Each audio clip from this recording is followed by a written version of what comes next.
El Señor esté con ustedes. Y con tu espíritu. Lectura del Santo Evangelio según San Mateo.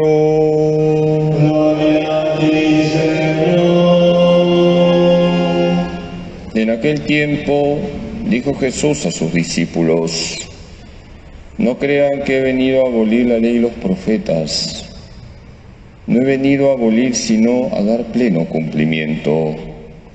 Les aseguro que antes pasarán el cielo y la tierra, que deje de cumplirse hasta la última letra o tilde de la ley.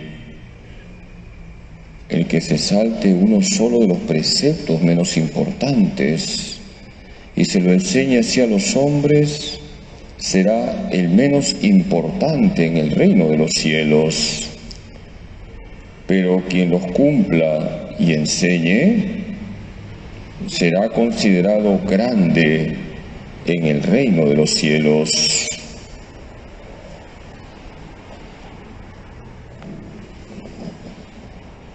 Palabra del Señor.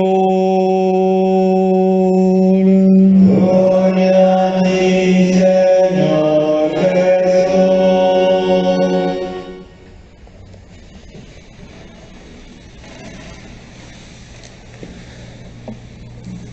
Uno de los más importantes escritores norteamericanos fue Mark Twain, y se cuenta que una vez un millonario que había obtenido dinero de forma sucia tuvo un diálogo con él, y este millonario corrupto le dijo a Mark Twain: mi sueño es viajar a Tierra Santa,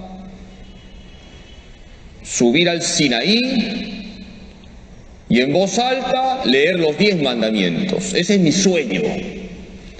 Y Mark Twain le dice: ahórrate tu plata y mejor sería que viva los mandamientos en tu casa.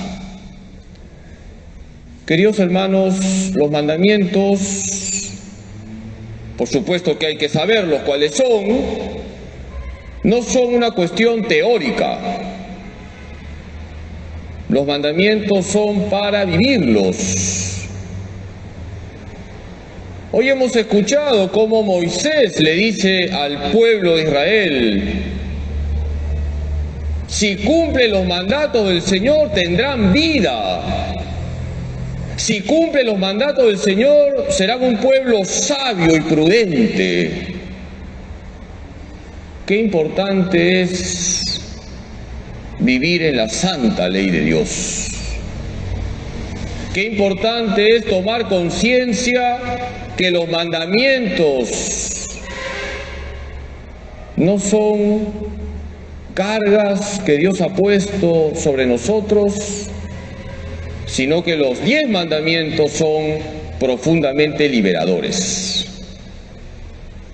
Los mandamientos son liberadores, hacen posible que vivamos en la verdadera libertad, porque la verdadera libertad está conectada con el bien y la verdad.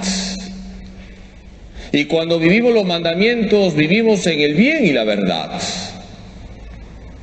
Y al contrario, cuando pisoteamos la ley de Dios, somos esclavos de nuestros pecados. Los mandamientos, queridos hermanos, son humanizadores.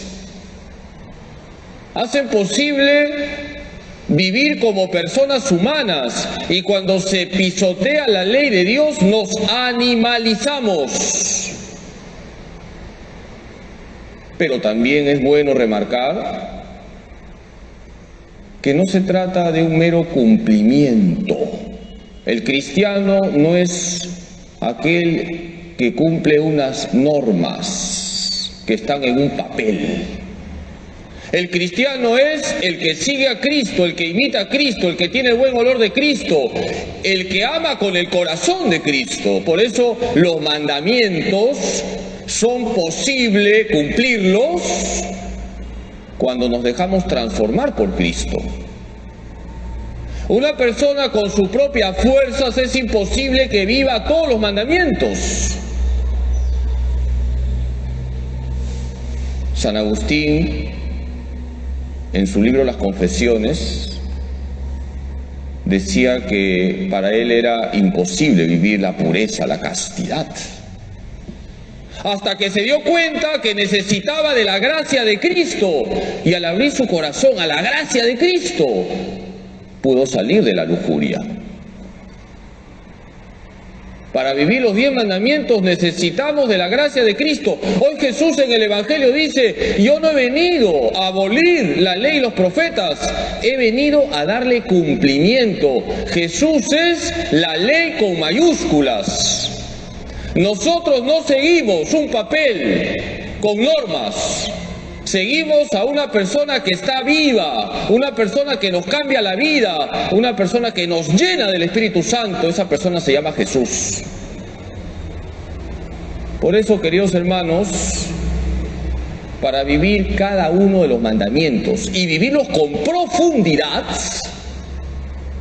necesitamos tener un profundo encuentro con Jesús. Si no tenemos un profundo encuentro con Jesús, no vamos a vivir bien ninguno de los mandamientos. ¿Por qué muchas veces nos acostumbramos a mentir? Incluso nos justificamos diciendo: son mentiras entre comillas piadosas. ¿Por qué nos acostumbramos a mentir? Porque no estamos dejando que Cristo, la verdad, nos transforme totalmente. Porque si yo dejo que Cristo, que es la verdad, me transforme totalmente, no voy a decir ninguna mentira. Una persona que se ha dejado transformar por Cristo no dice ninguna mentira. Y no hace esa diferencia: mentira grave, mentira leve, ninguna mentira. Queridos hermanos, si nos dejamos transformar por Cristo, vamos a vivir todos los mandamientos y con profundidad. No nos quedamos en la superficie. Yo no robo ni mato. No es una cuestión solamente de que no robes o no mates. Es una cuestión de que tienes que reflejar a Cristo. Vamos a pedirle hoy a la Virgen Santísima, nuestra Madre, que nos ayude a dejarnos transformar por Cristo, por su gracia, para vivir cada uno de los mandamientos y en profundidad, sin ningún tipo de rebajas. Que así sea. Amén. Hemos escuchado cómo Moisés le dice al pueblo de Israel: cumpla los mandatos del Señor y vivirán. Cumpla los mandatos del Señor y serán un pueblo sabio y prudente. Cuando vivimos en la santa ley de Dios somos felices. Los mandamientos son liberadores, son humanizadores, pero no es una cuestión de cumplir unas normas. Hay que dejarnos transformar por Jesús. Necesitamos de la gracia de Cristo. Hoy Jesús nos dice en el Evangelio: yo no he venido a abolir la ley y los profetas, sino a darle cumplimiento. Cristo es la ley con mayúsculas. Busquemos siempre a Jesús, su gracia, a través de la oración, de los sacramentos, de la escucha de la palabra de Dios, del amor a María, y de esa manera tendremos la gracia de Cristo para vivir cada uno de los mandamientos y con profundidad. Le pedimos a la Virgen que nos ayude a vivir en la santa ley de Dios. Dios te salve María, llena eres de gracia, el Señor es contigo, bendita tú eres entre todas las mujeres, y bendito es el fruto de tu vientre Jesús. Santa María, Madre de Dios, ruega por nosotros pecadores, ahora y en la hora de nuestra muerte. Amén. Gloria al Padre, y al Hijo, y al Espíritu Santo. Como era en el principio, ahora y siempre, por los siglos de los siglos. Amén. Jesús, En ti confío, Jesús, en ti confío, Jesús, en ti confío. dulce corazón de María, Sed la salvación del alma mía. San José, Ruega por nosotros, Santa Faustina Kowalska, ruega por nosotros.